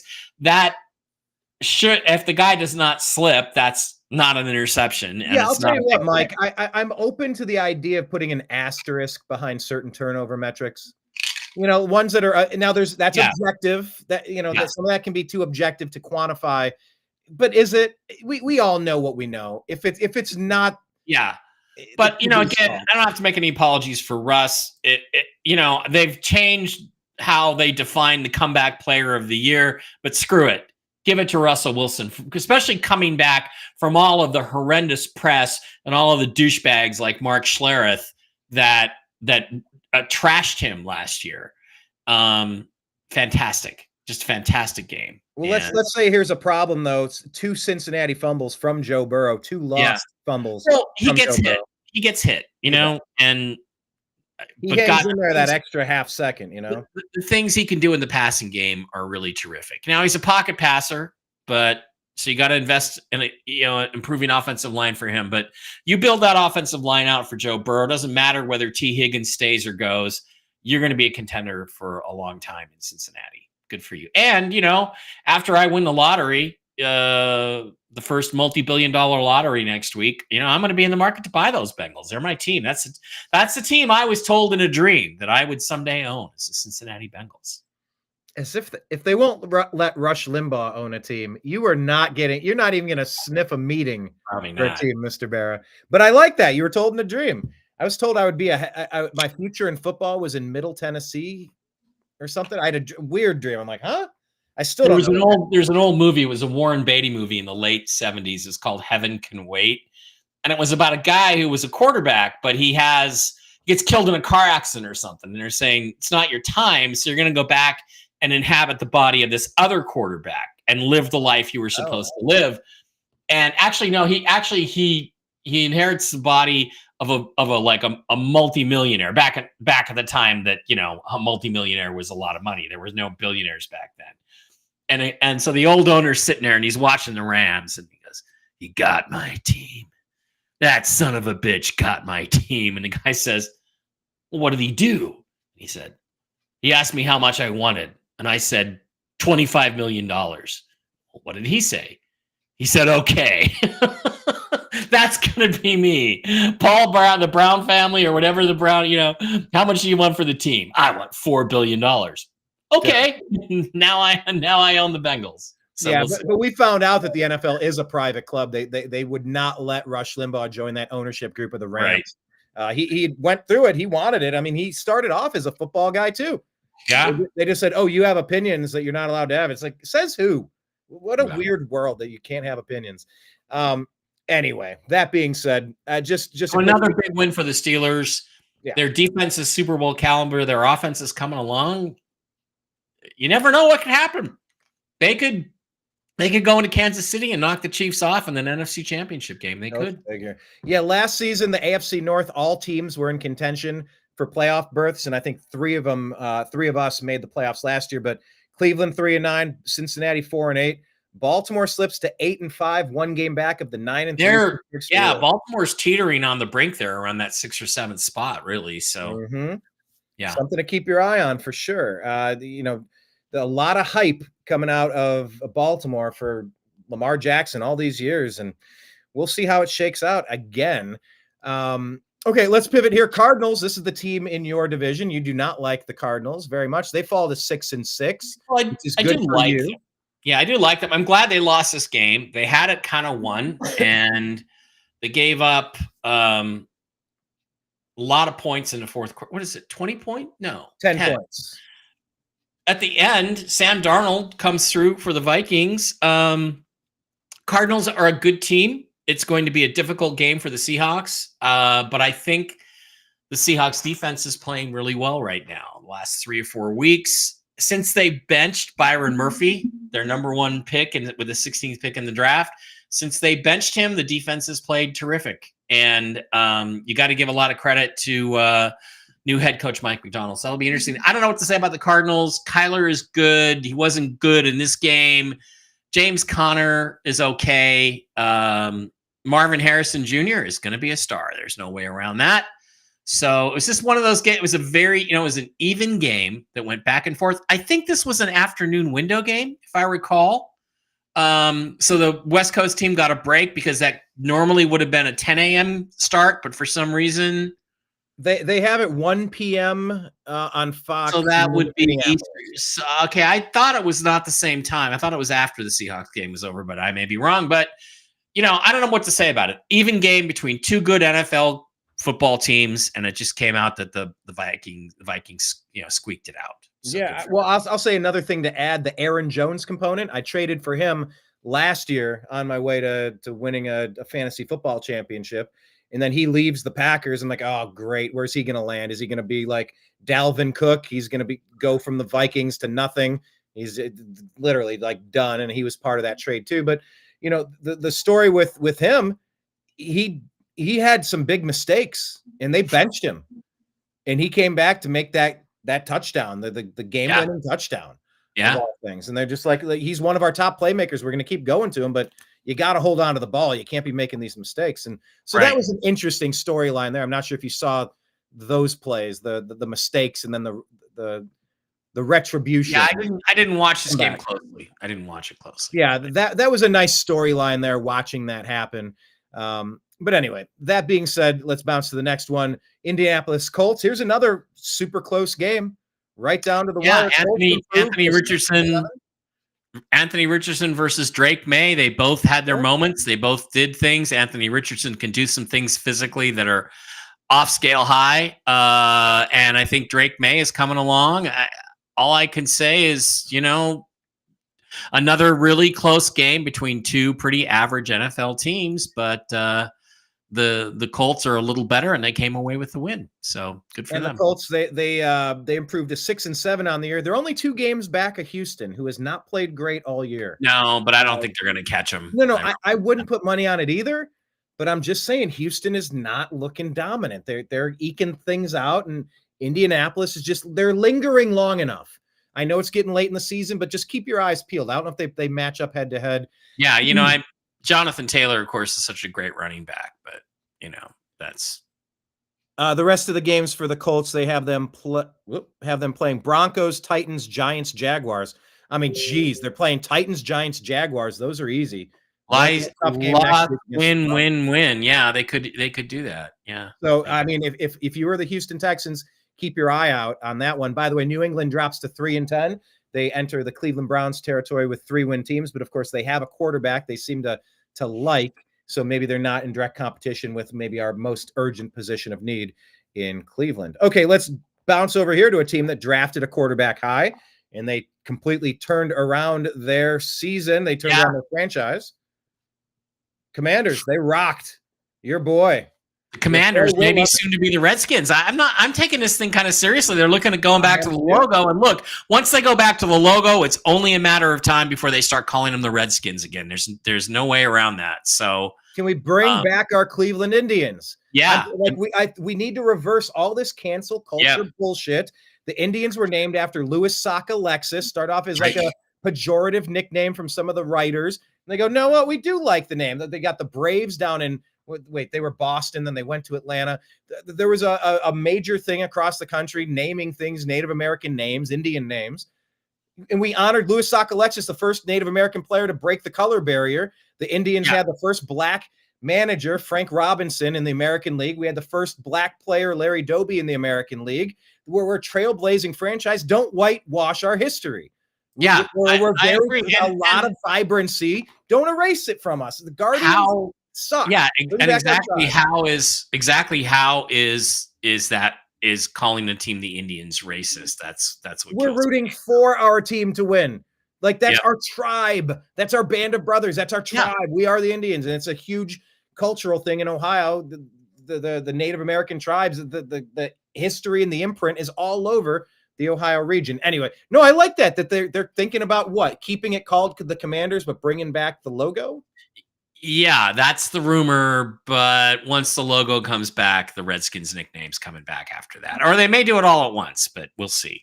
Fingers crossed. That would be a huge win in the pushback against cancel culture. I think it's the family of the Indian chief who was represented that's saying, why are you dishonoring our father or our grandfather like that? Well, and they want it back, they're saying, why would you dishonor me? But it's like I said to Blake Wally in our previous episode of Agree to Disagree earlier today. Check it out on podcast on Spotify or YouTube or Rumble. But we were talking about disrespecting what the hell point was I going to make? I started to explain it. Changing the name, disrespecting us. Doggone it. Had it and lost it. I'm just going to move on from it. All right. Jaden Daniels got drafted. He puts up 4 touchdowns. They rock the Titans. The thing is, he didn't throw for a lot of yards, but he had 3 touchdowns against only 1 interception, and he was 25 of 30. So he threw the ball 30 times, but completed 25 of them. That's good. He's getting healthier. Their offense got going. Will Levis, again, when I watch the Titans, I'm just interested in how is Will Levis developing. He had another good game with 287 yards, something along those lines. 18 of 37, so low completion percentage, but 2 touchdowns, 0 interceptions, 212 yards. He's starting to figure out how to not make the big mistake, and that's only going to help his development because we've all seen what he can do. So I look at this as how do the quarterbacks do? Daniels appears to be getting healthier. Commander's back on the winning track again and looking good. And of course, Tennessee, they're in that 3-win team, but maybe if they're happy with Levis, they might not go quarterback in that first round at the draft pick. Obviously, I'm super keen on watching that. Washington improves to 8-5. They are 3 games back, 2.5 games back of the Philadelphia Eagles, but they're in a good spot. At this late in the year, completely revamping your team after what they were last year. That's a good spot for Washington to be in. Yeah. So good for them. I think we only have one more game left from last week, and we can get to our predictions here. Look, the 49ers are in free fall mode. They are injured. McCaffrey, what is he? He's out on the injured reserve list again. I think he's Buffalo done. Bills look great. How about Josh Allen throwing a pass, and then he got credit for 2 touchdowns on the throwing a pass and catching a touchdown pass, completing a pass and catching a touchdown pass on the same play. That's never been done before, I don't think. In NFL history, he's an extraordinary athlete. It's so interesting to watch these running quarterbacks, how different they all are. And Josh Allen is so big and strong. And just when he gets his inertia going forward, you're just not going to bring him down. And that was an example of that. And, it's great to see, isn't it? It's great to see how bad the 49ers are. It's great to see them, see their window getting slammed shut right on their fingers. Just like, what was that guy? Ernest used to do the Ford commercials. Ernest Goes to Camp. Remember that guy from the 1990s or 80s? Or it must have been the 90s. Anyway, it's great to see them suck. And they're pretty much out of it. We don't have to play them again this year. We're not going to be seeing you in the playoffs, 49ers fans, because you're not going to be there. So there we are. This game made me happy. And the Bills did what they needed to do. So and look, they're 10-2. They're keeping pace in the AFC. Of course, they're a game back of the Chiefs. You're gonna want that AFC Championship game running through your house if possible. But they're only 1 game away, and the Chiefs. My God, I've never seen. We said it 2-3 years ago. I've never seen a luckier undefeated team. It was the Pittsburgh Steelers. They were undefeated in 9 games or something. Yeah. And one of my buddies, he's a Steeler fan. He's like, I've never seen a worse looking undefeated team. And I'll say the same thing about the Chiefs. I've never seen a worse 11-1 team in my life. So they should be about 8-4. I think the Chiefs, they should still be good, but 11-1 is ridiculous. And it's official, it's referee assisted. There's no question about it. Referee assisted. All right. Well, let's look at the games next week. Last week I went 8-8 in my NFL game picker. 8-8. I'm 92-103 on the season. I'm only 10 back. It feels like that's closer, better than it used to be. 11 back, 11 games back from 500. 11 games back. Whatever I said, I meant. You can make it to 500 before the end of the year. I mean, well, Lord willing. I gotta stop doing stuff like this though. I gotta not pick Miami over Green Bay and Chicago over Detroit. Those were dumb. I know that, but those were. But you were swinging for the fences. You weren't trying to get every game accurately. You're trying to catch up, which you should give up on because you're not going to catch me. Well, hey, all right. Well, let's see. Let's do a side bet. Let's do a side bet if we will, since we're playing for fun. We could always restart. We could always restart from this week and do a bet or something. You know what we need to do? We need to find out what TV's Blake Wally picked. How did his picks come out? I don't remember. I don't know how TV's Blake Wally came. All right, we'll have to ask him, but let me kind of tear through some of my picks then. Since you went first last time and I'm basing some of my picks to try to opposite what your picks were, let me go differently this time. Let me just go from the heart. Wow, Green Bay at Detroit. Is Detroit for real? How good is Green Bay? Goodness. Okay, I'm going to pause on that one and come back to it. Atlanta at Minnesota. I think Minnesota is that good. They just keep winning. I'm going to keep picking them. Atlanta seems to be a bit of a mess over there right now. Philadelphia is just too darn good. Carolina improving. Yes. But not that good. Cleveland at Pittsburgh. I'm picking Cleveland here. I know like my picks sort of did the opposite. When I picked against Cleveland, we won, but I'm not going to let prior performance does not indicate future. Anyway, they say in investing, I'm going to go with the Browns here. I think the Browns are starting to turn things around, and we just got something different with our rivals. I think we've beaten them before. We can beat them again, even on the road. I'm going to pick Cleveland in the upset. Jacksonville, Tennessee, yuck versus yuck. I'm going to say Tennessee has the better quarterback here in this game with Lawrence being injured. I'm going to pick them. Vegas at Tampa Bay. I'm going for Baker and the boys to get that one done. New Orleans, New York. There's a yuck bowl, but New Orleans has more pieces in place right now. New York at Miami. Both teams have let me down this year. Game of the week. Gosh. Yeah. I'm going to say that Aaron Rodgers is not as bad as it has been. I'm going to pick him in. No, doggone it. I'm going with the Dolphins because I selfishly need Tyreek Hill to do some amazing stuff for me to keep going in that fantasy football league. And he's my number one star who has sucked most of the year. Seattle, Arizona. Man, oh man, look at this game. There's another pick 'em. Here's another flip. They're in. It's gonna be a tight game. It's gonna come down to the fourth quarter. Yep. They're in Arizona. Who's the better? Oh man, I think the home field might make a difference here. I'm gonna pick the Cardinals, but I would not be.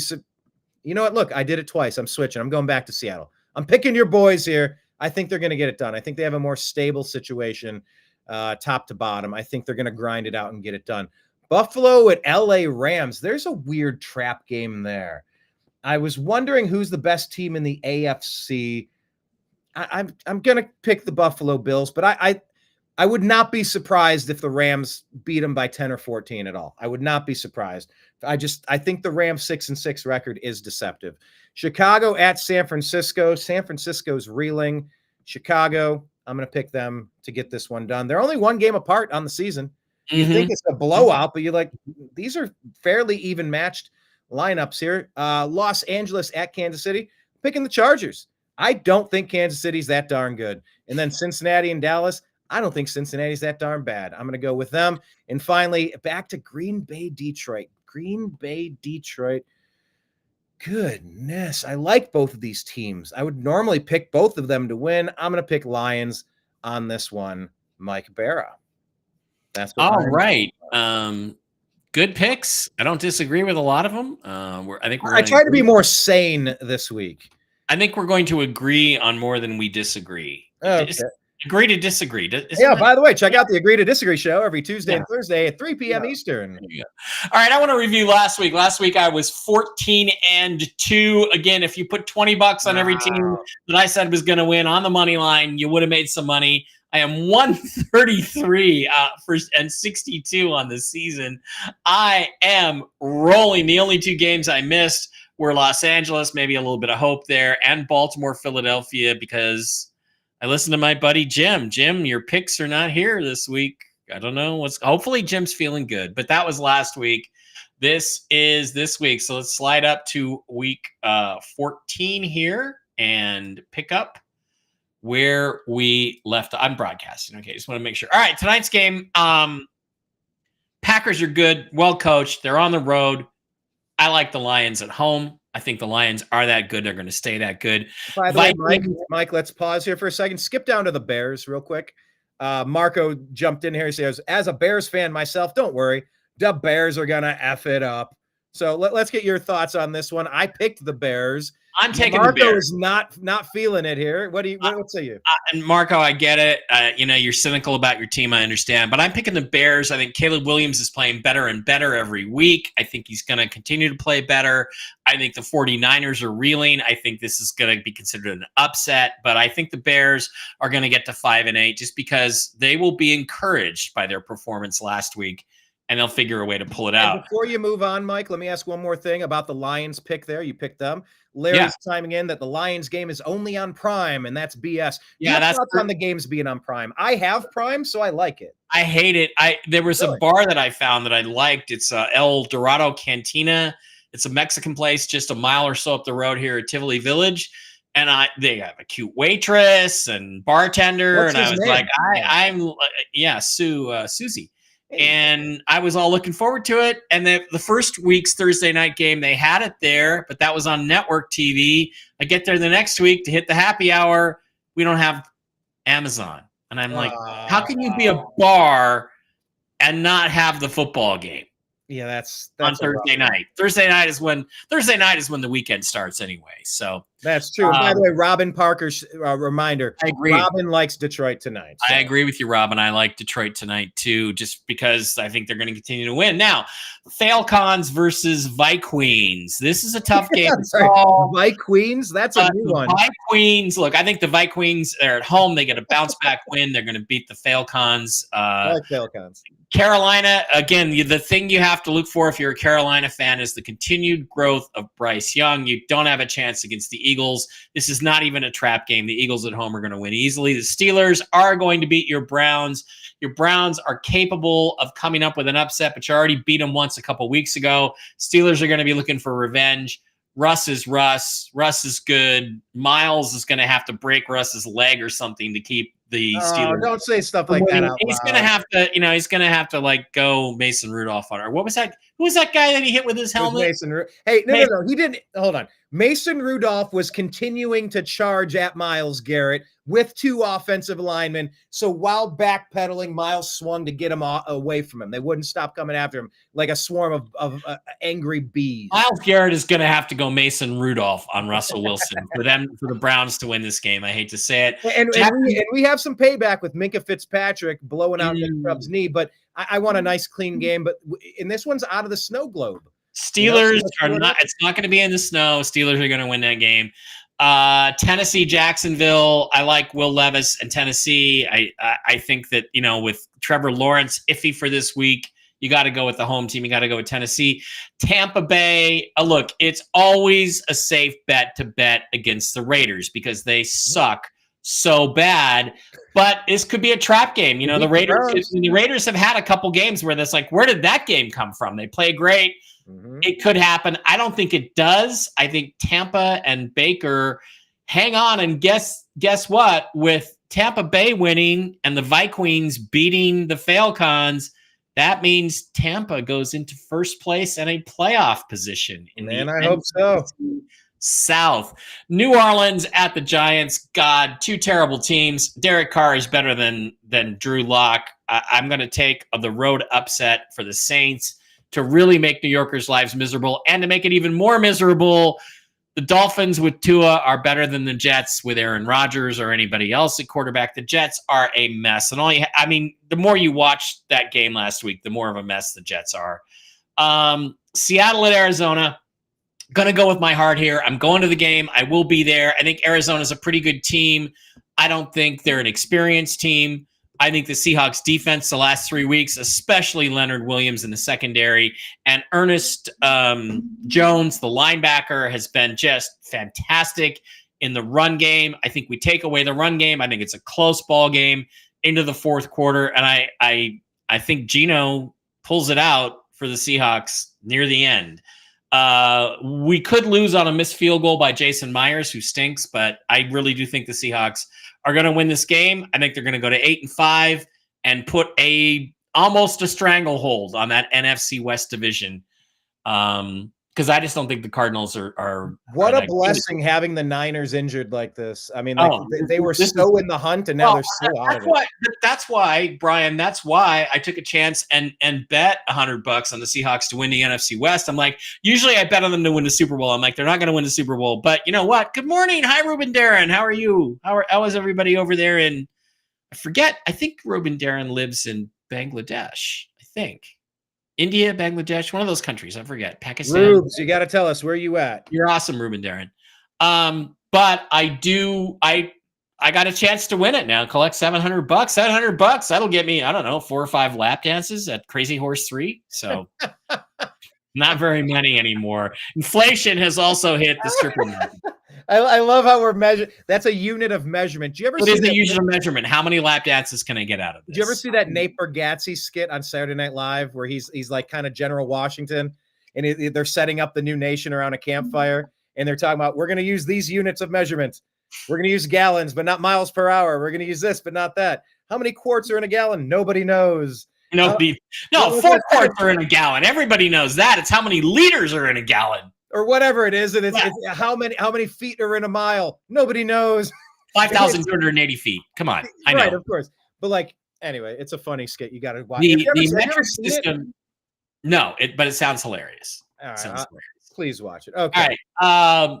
Bills, Rams. But I just found it so interesting that you were measuring things in terms of lap dances as a unit of measurement. Yes. How many lap dances? Lap dance is a monetary unit of measurement. There is no way. That's universal. Dollars. So are dollars. You know, a dollar is just a unit of measurement, right? Yeah. How many dollars? Dollars of what? Lap dances. I don't know. All right. Bills. Yeah, don't make it rain in a strip club with silver dollars. That would be you might not be invited back. No, rain with dollars, not. No, you'll get if you want to get kicked out. That's the way to do that. Bills, Rams. Look, the Bills are the better team. I got to go with the Bills. It could be a trap game because the Bills have been hot. They're 10-2. They're bound to have an off day. The Rams need the win to stay apace with the Seahawks, but I just think the Bills are too good, and they'll pull it out some way, somehow. Already picked Chicago over the 49ers, Los Angeles, Kansas City. I'm going to go for the upset because the Chiefs are due to lose again and not have the refs bail them out. So I'm just going to take the Chargers in the upset. Cincinnati at Dallas. Joe Burrow versus Cooper Rush. Joe Burrow versus Cooper Rush. Joe Burrow over Cooper Rush. And those are my picks this week. We had a lot of similar picks, I think, like you said.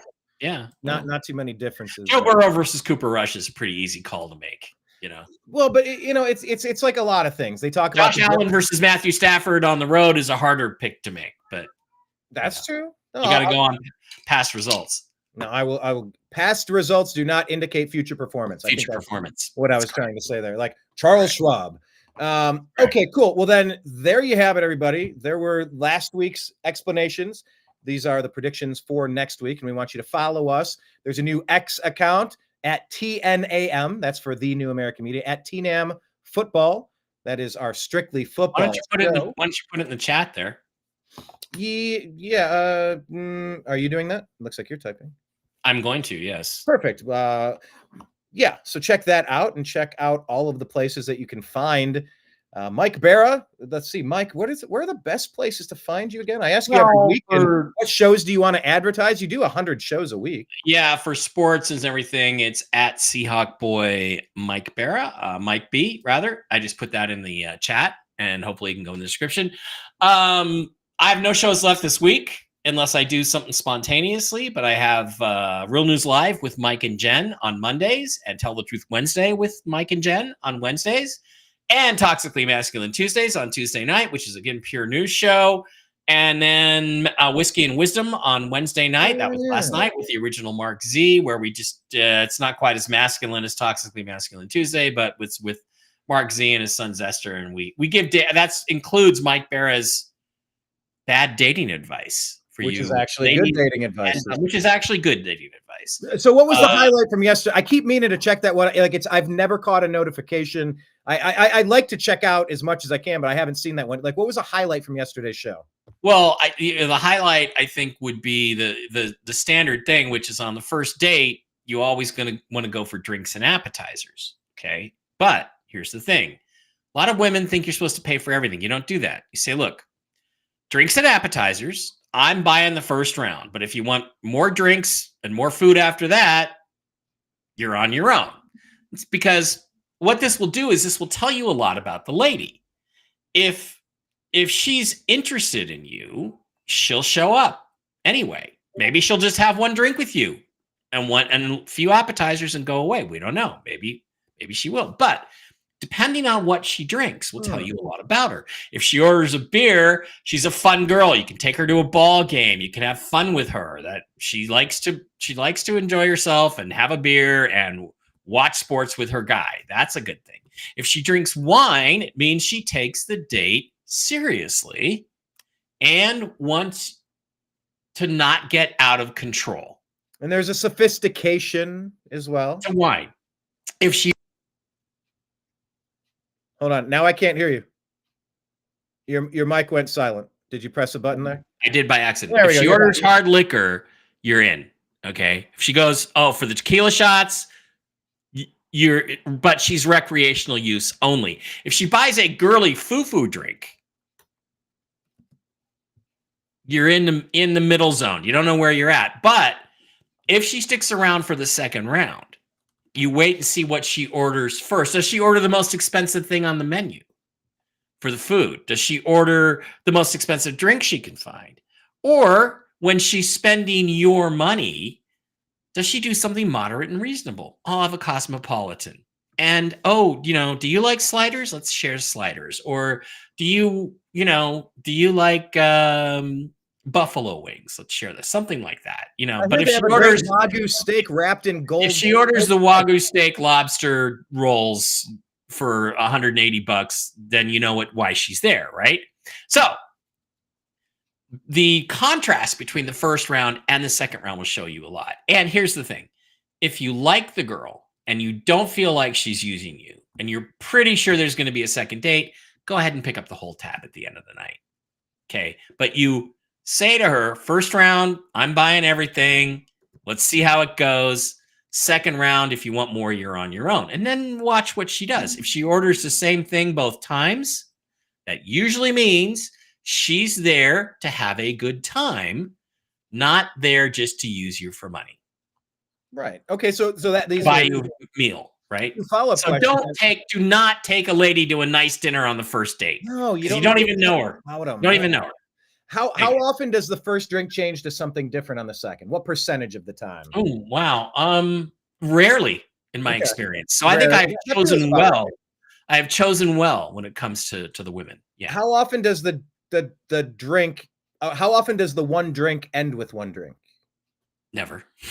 Okay, so once again, I think that's also matching my personal experience as well. Right. And because you want there to be some romantic sexual tension. Okay, do not meet a girl for coffee. Okay, you may as well just wear a huge sign on your forehead that says "simp." Okay, walk all over me, because there's nothing romantic or sexual. Or sexual about that, right? A girl's not going to sleep with a guy that takes her out for a coffee. All right. And ultimately, whether it leads to marriage or whether it's just recreational use only, sex is what we're talking about here. That's what a date is. It's an audition for sex. That's what you're doing. Unless she's just using you for dinner, that's what you're there for. So keep that in mind and don't lose track of that, and keep a little tension there. Yeah, but you're there because you already like each other. But I thought Glenn Ross told us that coffee was for closers. Now I'm confused. Now I'm all sorts of confused. Okay, well, that was 20 years ago, and probably 30. Alec Baldwin 93. Alec Baldwin shot somebody, and Kevin Spacey's also gay. So what does he know? Finally, I wanted to. You brought up tequila. For the Unhappy Hour, I've been a bartender for a long time. That's the reason why we call the show the Unhappy Hour. But I invented a shot in Los Angeles called the Dog Pound. I thought it was relatively unique. It's a tequila shot, and then you rim it with cinnamon sugar. Oh, and then you have orange. So what you do is you take the cinnamon, do the shot, finish it on the orange. So it's orange color. You pound the shot on the table. So you pound it. It's a dog pound.